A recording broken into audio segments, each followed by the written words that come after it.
Today I wanted to talk to you guys about how to anti-diet your holiday season. So if you guys are watching live with me today, please say hello so I can say hi back to you. And then if you're going to watch on the replay, just hashtag replay, and then I'll make sure that I come back on after this video and say hi to you then. So for my friends in the US, I know Thanksgiving is tomorrow for all of you guys. So I thought this was great timing to come on and just start to bring some light or shed some light on the holiday season, on how it can come with a lot of shame and guilt and fear around what happens with our eating. And how we can really, just stay more present, stay more mindful as we can shift into this season that oftentimes brings us a lot of joy, but oftentimes also brings us stress and all that stuff. So if you guys got a chance to listen to my friend Jenna and our Self-Love Sparkle podcast this week, we released an episode yesterday where we talked about how to have a stress-free holiday season. So today I just wanted to come on and do a little bit more elaboration on the aspect of mindful eating, or just being present with your eating throughout the holiday season, and how that's going to help you to just continue to create those healthy behaviors around food, especially this time of year.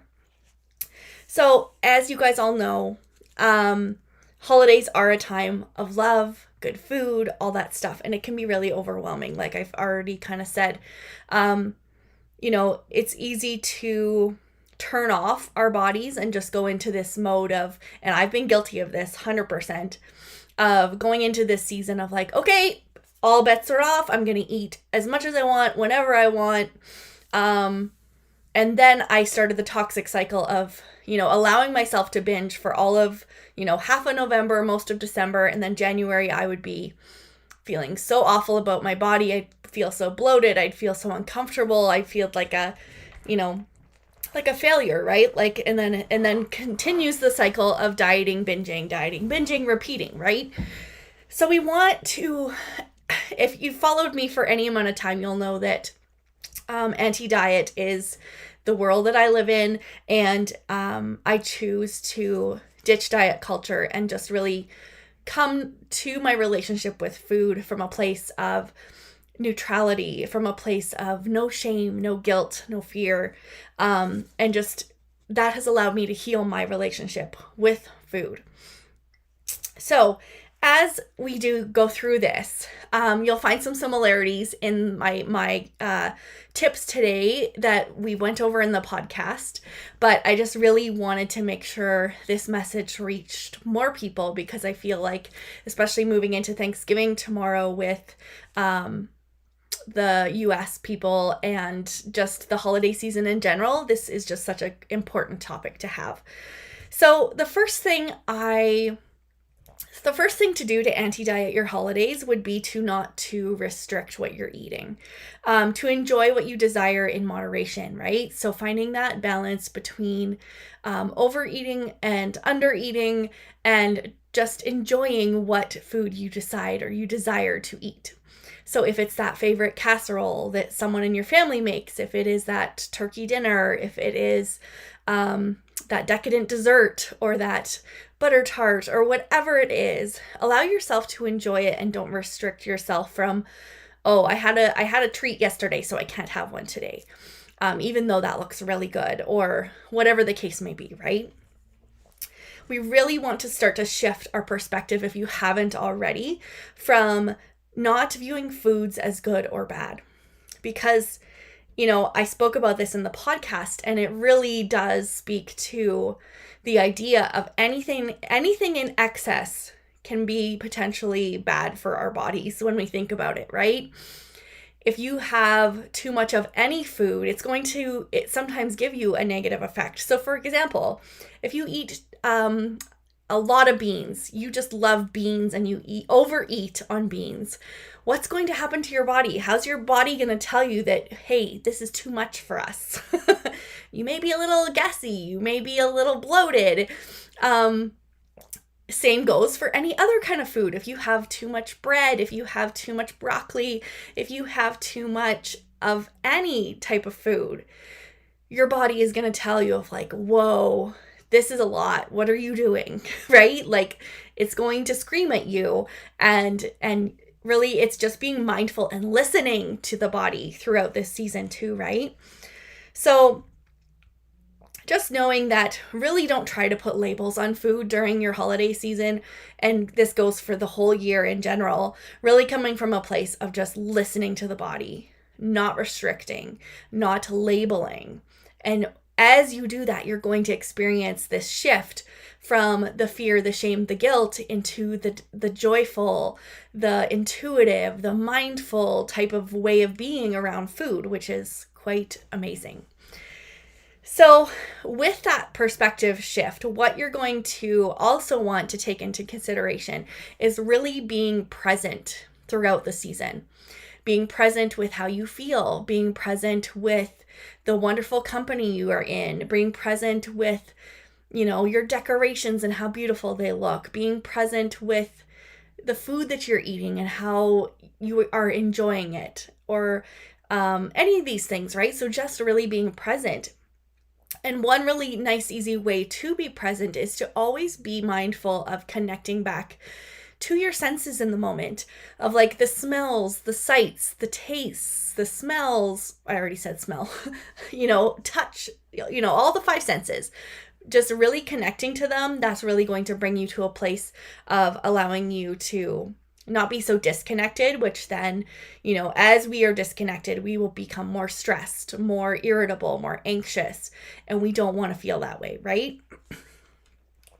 And so thirdly, you guys, and, I think this is really important, is to be anti-diet during the holidays, is to really stay in your current routines. Try and make life, even though you may have more social events, you may have more family time, you may have more of those things happening, trying to stay in that self-care routine, and that routine that keeps you balanced, keeps you feeling like, you have a handle on things, not trying to let go of those things during this time of year. So if you are a person who enjoys doing, like, I'm just going to use myself as an example.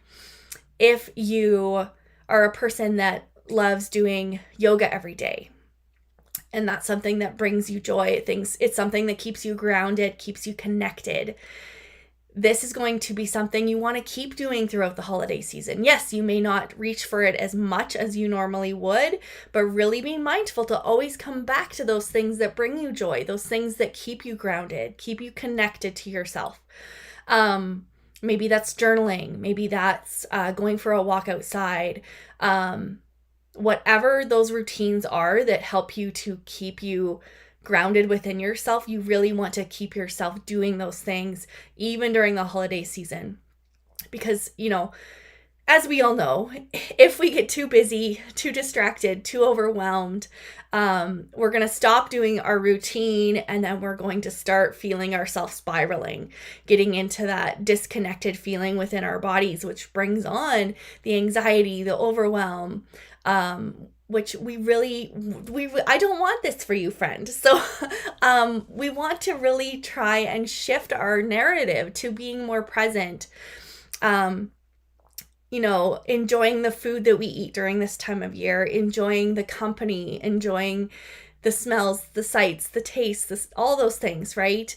So I see Tanya there. Hi, good tips. Love the reminders. Yes, it's just important to just really come back to this, grounding yourself in these things as you approach these times of years where it's easy to feel out of control.